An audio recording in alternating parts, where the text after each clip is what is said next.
Oh, man. Wait, I got to take the graphic away. This is terrible. I did it wrong. Hey, off to a great start. They could hear us, but they couldn't see us. Maybe for the best. You got the full podcast experience in the video version of the show. Hi, everybody. It's House of Wrestling's Nick Hausman. And Robert Karpeles, the guy who didn't screw up the intro this week. Welcome to Rumor and Innuendo on ad-free shows, Podcast 8, and across a plethora of social media platforms. And if I do say so myself, a way better theme song than the new Monday Night Raw theme. Oh, they're all bangers. Everyone's having a good time. Let's not throw shade at music. Music is for all. Music over politics, everybody. One of my favorite catchphrases. We're going to have a great show here today. It is Rumor and Innuendo, live noon Eastern, Monday through Friday, half hour of power. On today's show, we are going to be talking about, I don't actually have everything. We have MJF's AEW contract. We have the Rampage viewership. We got some updates on the Mysterios. We're going to talk WWE Raw. But before we get to all of that here today, and a reminder we're opening with Billy in the CW? We're opening with the Billy in the CW, yes. No. A reminder that the chat room is open. You can be like Lord Supa. Johnny Disco here saying if we have time, we'll get to Billy Corgan of the CW NWA. Yes, of course. But no, I wanted to start the show by sending our best to CJ Perry. Very unfortunate tweet last night during Monday Night Raw. For those that didn't see, it's up over at House of Wrestling. You can find over at Instagram. CJ's been dealing with an infection that stemmed from a cut on her finger. It's getting very, very bad. She's been in the hospital for 50 hours. She went into surgery last night. I have not heard any updates this morning about how she's doing. I hope we find out very soon that everything is going well after this surgery. But as someone who has talked to me for House of Wrestling in our very short existence and is a big star at AEW, just a really wonderful human, absolutely want to send our best out to CJ Perry, man. What a terrifying ordeal it sounds like she's going through at the moment. Yeah, this is definitely not what I think she initially expected with an issue with the finger, and it traveled up. A buddy of mine, Adam, had a similar instance of this before, and he actually messaged me yesterday showing me the CJ Perry story and said this is something that could progress and be serious. Glad that she's able to, get this hopefully taken care of and addressed. But take care of your health, guys. I mean, we're going into the holiday season. There's a little PSA right there. I'm glad she was proactive and went and sought this out. Yes, 100%. All right, with that, let's get to some pro wrestling news here today. Now, of course, this morning, if you didn't catch it, the SI Media podcast, it only dropped a couple hours ago, so you may have missed this, actually. SI Media podcast comes out. MJF is on the show. MJF is asked to comment on the speculation around his AEW contract. Now, of course, we put out a report last month saying that, based on a conversation I'd had with a higher up at WWE and other people at WWE, the general consensus I was getting was that no, there haven't been any talks between WWE and Max, nor does WWE in general believe that he is even going to become available on January 1st, 2024, because he has quietly resigned, which is something I've heard from multiple people. Now, you go find the full quote over on the site, but it comes down to him basically saying he hasn't been lying. He has not signed a new AEW contract. His contract will come up on January 1st, 2024. I was as surprised as anyone to see him be so blunt with this, considering he has not been talking at all about the bidding war of 2024 since my reporting came out. I sent the link to a bunch of people in WWE and got a lot of the same back. One higher up said to me, this is storyline. Another higher up to me said, this guy is locked in. He signed a new deal last year. And I said, was it before All Out when he returned as the Devil? And they said, yes. And it was for a huge amount of money. So I got very stiff, specific pushback to Max once again, floating the idea that he's not yet re-signed with AEW. But you've worked with Max. You're following this story just like everybody else, Robert. What's your take on what we're seeing right now and hearing from him? Look, I don't care what anybody says. It is 100% confirmed that he was inducted into the National Jewish Sports Hall of Fame. Congratulations, Max. Well earned. A mazel. Hey, look, I'm very proud of the guy. I like Max. I don't like that he called me a fan who was leaking what I wanted to hear in his particular quote. And and I'm just being fair. Again, Max, these are people in WWE that are influential people at WWE, and I am letting everyone and because I don't know how these sides can even talk, what the belief is here right now. And that's not just a fan leaking what I want to hear, Max. I hate to break it to you, buddy, but this is still the word on the street that I am getting from the WWE side, is that they believe this guy is still locked in. He's re-signed to AEW. As they probably should, because WWE is treating AEW like a grown-up company and thinking, if you have a world champion who's going on television flouting the fact that I don't have a contract and I'm going to be gone January 1st and I'm front and center on all your TV, of course he's re-signing. It's not like AEW did that with Cody Rhodes a couple of years ago. Let him go out on TV with a live microphone and say, hey, Tony, I don't actually have a contract with you. Maybe we should talk. So I'm sure WWE is thinking there's no way that they are possibly going to do this a second time. This is not like the Home Alone 2 Lost to New York of main event AEW stars. So I have to believe that they're assuming as much, or that they are not having conversations with Max, because if he had not re-signed, I would imagine his agent would be making overtures and saying, hey, what kind of a deal can we get? Man, I'm really glad you brought up the Cody Rhodes situation, Robert, because Max also brought up Cody Rhodes and CM Punk, and he was like, all these people said, Cody's going to stay, or they said Punk's going to, he's going to make up with Tony Khan, he's going to stay. That's very much how Spot on Max impression, by the way. It's uncanny. It's like he's here. Well, Scumbag Trav here in the comments saying, Nick and Robert, appointment listening. It's like my dad and Rush Limbaugh, but with fewer pills and more mispronouncing of names. But very accurate impressions. But anyway, so Max brings up Cody and Punk. Here's the thing. Max is really just misinterpreting a lot of, I feel personally attacked by some of these comments. When everybody was saying Cody's staying with AEW, I was one of the lone people in the room saying this guy's leaving. And I know that I've gotten so much pushback about how Cody the Bucks and Kenny Omega are all best of friends. They hate it whenever there's like an insinuation that anything was ever wrong between them. But I can tell you, all was not exactly great, right? It's maybe, time heals all wounds better now. That was a thing. Creative for Tony was really weird at the time. There were other frustrations I won't get into that Cody had at the time. Everybody's sitting here saying Cody's staying with AEW. I was like, you're out of your minds. This guy did everything he wanted to do.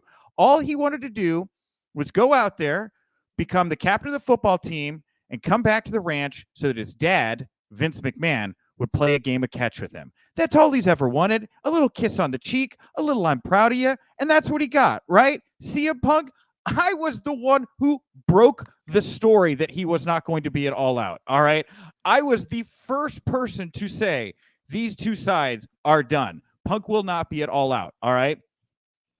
I was 2 for 2 on those. This time around with this particular story, and I could be getting swerved, and Max could be saying the truth right to my face, and I'm just being told by a lot of people it's just not accurate. But I don't get the same vibe here as I get with Cody, as I got with Cody, and as what I got with Punk. And I just don't think that they're comparable. There were a lot of different factors. Max is positioned completely differently than Cody and Punk were at the time. There were a lot of concerns that they may be leaving the company. If Max really is leaving, if he is saying what he is saying, and why would you not take him at his word? He is not at all a scumbag, just a forthright, honest person. But if for whatever reason AEW does not procure MJF, and MJF shows up at probably not day one, because I don't think he'd be eligible for that day, but very possible, AEW should just fold up shop and go home because they're done. I would love to see Max in the Rumble. I think Max has worked really hard to build a major global presence for himself, and I think WWE would only signal boost that further. But I really do have to believe that AEW is not going to make this mistake again and let one of their talents slip through. So Max is very good at playing the MJF persona. He does not break that pretty much at all. So it would make sense that he is going to stick with the story that he is sticking with. And I like that. I like that that's the case in wrestling, because we are not owed the truth about what's going on with his contract. So yeah, let him do what he's going to do. Let him poke and jibe at a fan like Nick Hausman. Let him stir stuff up and get people talking, because they literally have a pay-per-view built at the end of the year around, is Max going to be there in the beginning of January? It's called World's End. It's in Long Island. He's got the title. They're teeing it up. It's a fun story. But if it's more than a story, and if there's even a shred of possibility that Max is telling the truth, that he is not signed to a contract, somebody's got to have a stern conversation with Tony. Now, here's the thing, right? Max is the AEW World Champion, ROH Tag Team Champion, 5-time Dynamite Diamond Ring holder, and I think more important than any of that is the central focus of the buzziest story in the entire company, which is the AEW Devils storyline, which revolves around a costume piece of his, right? Even if he wasn't there, the mask is still synonymous with MJF.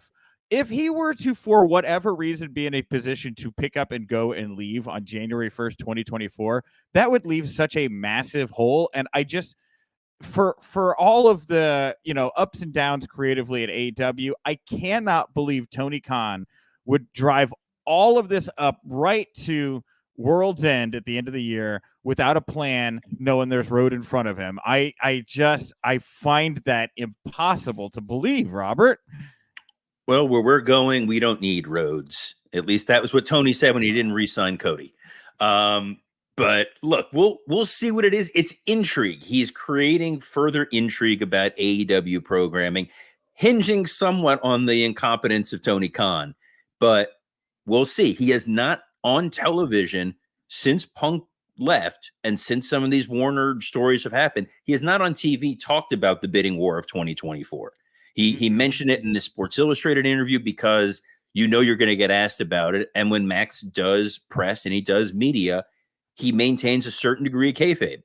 And he comes from a philosophy that is what people want, and they get engaged and excited by it. And it's us sitting here talking about it. It would defy any degree of logic to think that Max is not re-signed to AEW, but it's the Christmas season. There's magic in the air, Nick. Oh, there's my magic goodness. in the air. And nothing screams magic in Christmas like jolly old Saint Nick right here sitting on the screen with my big rosy cheeks. There is someone here, Talking Twins MLB podcast. Welcome to the show, Talking Twins. He says, is it safe to assume Tony AEW is done making mistakes with talent relation? What reason is there to believe that right now? Well, we'll see. 2024 is going to be a big year, obviously not with just talent, but also with their TV rights, which is my segue into our follow-up story here. We got the viewership in from WrestleNomics yesterday for Rampage and SmackDown, but the Rampage viewership immediately caught my eye because Rampage was down 10% from the week before in overall viewership and 33% in the key 18 to 49 demo. Those are the biggest takeaways number-wise from that. The reason that's as important is because Rampage went head-to-head with the third hour of ROH Final Battle.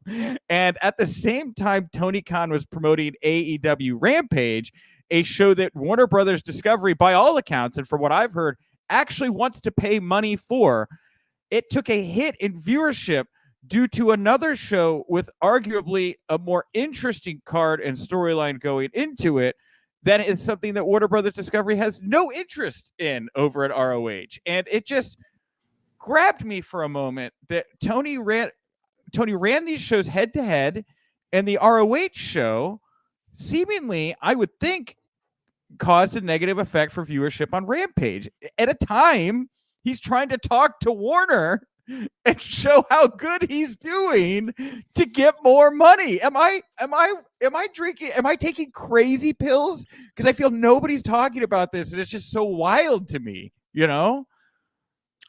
So on Wrestle Roasts, I was always called the WWE shill because I would just state facts, and that would be skewed by some folks as me being pro or anti one company or the other. If I were to tell you that there is an owner who put a pay-per-view up opposite his own weekly television show, you would think this is absolutely insane.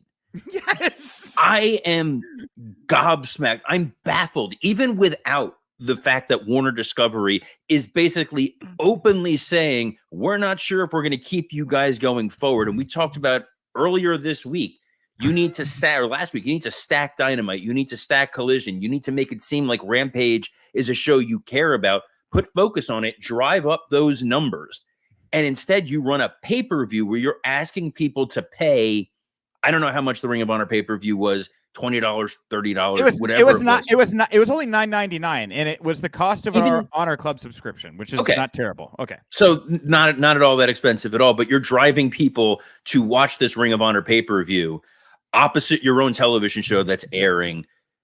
It's the kind of thing where if I would have even remotely suggested that anywhere near Vince's presence, I would have been thrown off the roof of Titan Tower, and rightfully so. I don't know if he's just openly defiant or what it is, but some of these moves that are going on here, maybe Max isn't re-signed, guys. Maybe Max is looking at this going, you know what? Scott D'Amore has a pay-per-view coming up in January. Maybe I'm showing up there. I keep hearing rumblings about Billy and the CW. Maybe I could nudge that deal back to life. That's it. It's all super possible. Oh my God. Yeah. So I'm with you in the sense that it's gobsmacking and just very surprising that he would make this move. And it makes me wonder what his motives are with it, right? You know, you say it's defiance. I think it is a bit defiance, but he seems bound, set, and determined to prove that there is value in Ring of Honor. And it is just a game of chicken when you're like, well, look how much value Ring of Honor has, while devaluing the other thing that they already are ready to play. It's a game of chicken with a chicken farmer as one of your wrestlers that you chose to beat in every match of a tournament and then put him in a high profile spot on a pay-per-view. I think that Tony's goal right now is to have the best dark side of the ring ever. And he is doing everything possible right now at the end of 2023 to do that. There's no other explanation. Either that or Disco Inferno is the devil, and this is going to be the best payoff of all time. Wow. You heard it here, folks. You heard it first. And thanks for the headline. That's going to get us a lot of traffic, a lot of clicks over on House of Wrestling. So lastly, one AEW item, and I don't really know, I debated putting this at the end or whatever, but it did insane amount of traffic. CM Punk, Leo Rush was talking to our good friend Muscle Man Malcolm, and Leo Rush says, you know, I do have a CM Punk story. CM Punk pitched that Danielle Fishel from Boy Meets World should be my manager in AEW because she's a mutual friend of ours. That seems to be a very well-received idea. I don't know how that didn't come about. Very unfortunate. I just wanted to throw that out there while we're talking AEW stuff. I would love for Topanga to be more a part of AEW programming. It makes sense. Jensen married to Jensen Karp, who was a former WWE writer, the second most beloved Karp to have ever worked on the creative team at WWE. But I don't understand why Leo Rush would have Danielle Fishel as a manager. But why not? Why? Yeah. Like let's get some excitement for the 3 weeks before Leo, would wind up probably quitting again. Yeah, it didn't work out yet again for Leo Rush at AEW. She's obviously very buzzy and she drew a lot of attention. So, hey, just a wink and a nudge to anybody out there who's looking for a way to maybe pop some attendance or some eyeballs. Wrestling fans seems to be very, very interested in Danielle Fishel. Two names that we are going to continue to see around WWE for, it seems like probably around 5 more years, are the Mysterios, Ray and Dominic. PW Insider saying Dominic re-signed with WWE for what's believed to be 5 years. The Wrestling Observer saying Rey Mysterio also re-signed for what's believed to be 5 years. So 5 more years of Mysterios. And after asking, I did a little bit of asking around about this morning, because I had been told that Ray was going to try to hang up the boots and retire once Dominic got over. Like, it was very much like once the baby bird is out of the tree, and if the bird can fly, there's no reason for Mama Bird to stick around, kind of thing. Well, Dominic is over like Grover, and Rey Mysterio is still very integral to the LWO. I had a source who knows Rey very well saying he's going to keep wrestling. So we got more time with Rey ahead of us, Robert. It looks like that's what I'm hearing, at least.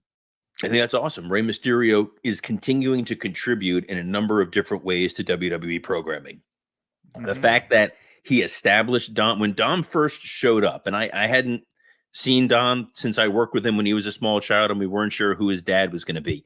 But seeing what the performer he was when he first showed up on Raw, and he felt like kind of all right, this is a weird little Nepo hire. And then he becomes this heel character that is so insanely over on his own, really highlights why Rey is so beneficial. He gave him that little push, and then he moved on. What he's done with the LWO, with allowing Santos Escobar to emerge as this heel, the rub he's given to Dragon Lee. Rey Mysterio is a guy that for the next 5 years, in any way that he can contribute, keep using him.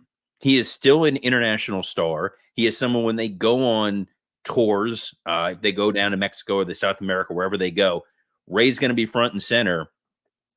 Get as much mileage out of him as you can. I've been hearing the Rey is going to retire story for about 15 years now. And the dude continues to defy logic. They will just keep rebuilding his knees. And Dom re-signing for 5 years, that he's got such a great upside. I mean, he's really impressed the hell out of me. Well, and the re-signing, because when he dropped the North American Championship, there was something going off in the back of my head where I was like, this feels like he's ready to level up, right? Like the North American Championship was great. He never actually had an NXT run, so I think it was good that he got to go down there and at least for his street cred, maybe with other people who were coming up around him who had to go the NXT route. I thought it was good that he got a chance to go down there and give back to NXT. But he is certainly well-positioned, I think, for the U.S. title. We could talk about the IC title here if you want, because Gunther probably gave The Miz best singles match of his entire WWE career last night on Raw. Am I overstating how good that match was last night? That match was incredible because it's The Miz in a babyface run in 2023 where it kind of came out of nowhere. And by the end of that match, that crowd genuinely thought Miz was going to beat Gunther. This is what I would imagine when they always said Ric Flair is the traveling NWA champion, goes into a local promotion, and he makes you think that your local hero can actually win.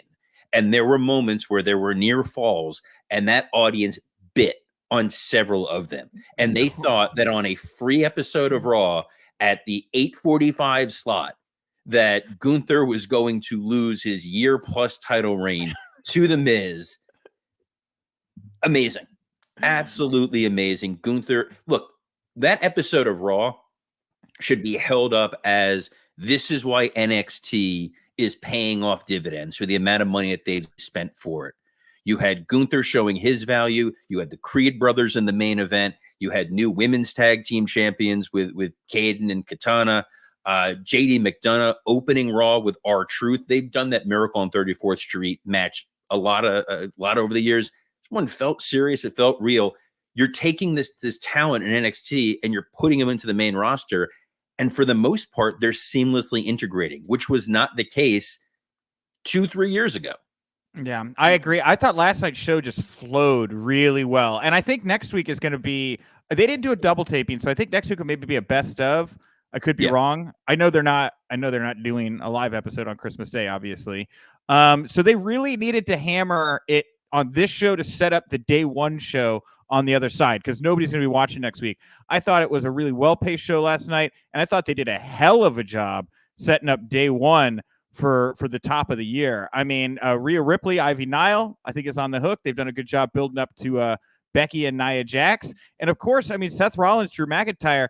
Interestingly, like McIntyre's promo was phenomenal. Like I thought one of his best, but the crowd, that Iowa crowd, they really did not seem super into McIntyre and Rollins like I think a lot of people were expecting. It almost kind of felt like the weirdest part of the show.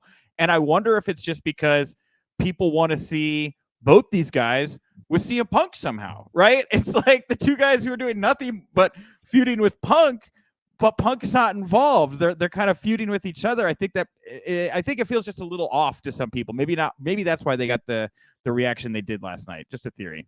Well, it's twofold. One, that eventually we're getting to Punk, so this is definitely a placeholder. And number two, Drew was not giving you a full heel promo. It was him talking about dead parents and the sacrifice that you make as a wrestler. And this Drew persona is, I'm going to talk about the real world. I'm going to talk about real life, and I'm going to make this feel as authentic as possible.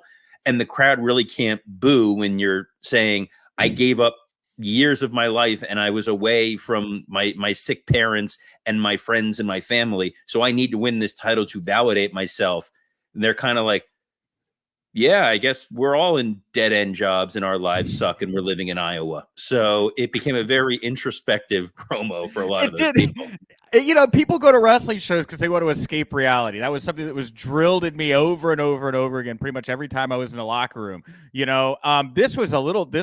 may be right. They may have flown too close to the sun here. This was something that had a lot of people sitting there thinking about maybe what they're also going through at the moment. Well, one thing that you briefly touched on that did not make me think about my real life. In fact, it filled me with nothing but glee. Was the opening half hour of Monday Night Raw with R-Truth and JD McDonough and the Judgment Day. I think that Damian Priest is really, I wasn't sure if he could be the leader of the group because Finn Balor's obviously Finn, but I think he's stepping into that spot nicely. And it's also maybe because he's physically bigger than everybody else in the group. He kind of looks like the adult in the faction. But man, I was loving him sympathizing with Truth. I was loving the group kind of groveling to Priest a little bit, kind of establishing that dynamic, straightening up when Dad's around. But the match itself and R-Truth beating JD we'll get another month worth of Truth claiming to be in the Judgment Day at the very least. I really enjoyed all of it. I thought it was just one of the most fun opening half hours of Monday Night Raw I'd seen in a long, long time. I think the best match of the night was Damian Priest versus his mouth while trying not to break every time Truth was talking to him. So good. It's so much fun that he's trying to hold it in and he's trying to keep that straight face, but R-Truth just has a way of needling you until you kind of start to crack a little bit. Yeah, it was fantastic. And lastly here, before we get to, I'll throw up a couple comments here to wrap up the show. After the show was over, and we did, congratulations, by the way, to Katana and Caden on their women's tag team championship win. We can talk a little bit about that more tomorrow if we want. But it was the post-show segment involving Cody Rhodes and the Creed brothers and Ivy Nile, where Cody had one of the Christmas trees that was a part of the WWE Raw set brought into the ring, and then decided he was going to give away this tree to somebody in the audience. Now, everybody yelled, I want the tree, I want the tree. Full-size 8-foot tree made of whatever. He let Ivy pick the winner. Woman in the front row wins a full-sized fake tree that Cody joked, I hope you have an SUV to get this thing home. I'm of the belief, after asking around this morning, that this fan actually got this tree. Nobody knew Cody was going to give this tree away. Don't know how they got it home, but it was one of the wackiest, funnest post-show segments I've seen in a while. It was quite something. Worth watching. By the way, the Christmas tree wasn't fake. It was predetermined. But yes, congratulations to, can you imagine going to a show and you're like, good news, we want a tree. We have to get this thing home.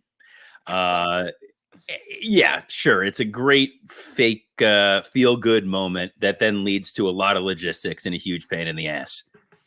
All right, no time for Billy Corgan, CW, NWA. Hey, it's holiday week. I'm dropping presents all week long. You don't know what you're going to get in your stocking tomorrow. So you got to come on back, noon Eastern here, for the live recording on X, YouTube, House of Wrestling, Podcast Heat, ad-free shows at WWE Creative-ish, all of those. But, of course, if you like the show and you can't catch us in video form and you prefer to listen in podcast form maybe, go over to the Rumor and Innuendo podcast feed. Give it the old subscribe, 5-star ratings. Your comments have been wonderful. We are definitely going to get to your comments on Friday from the Apple feed. Read a couple of those out loud here on the show. And, of course, on Friday, our big holiday special, because there will be no Monday show, we are going to have from wrestlers on Netflix, the villain, the bad guy, the money man, Matt Jones going to be in the house. I'm told you keep telling me he's really well liked, but came across as the bad guy on the show, you know?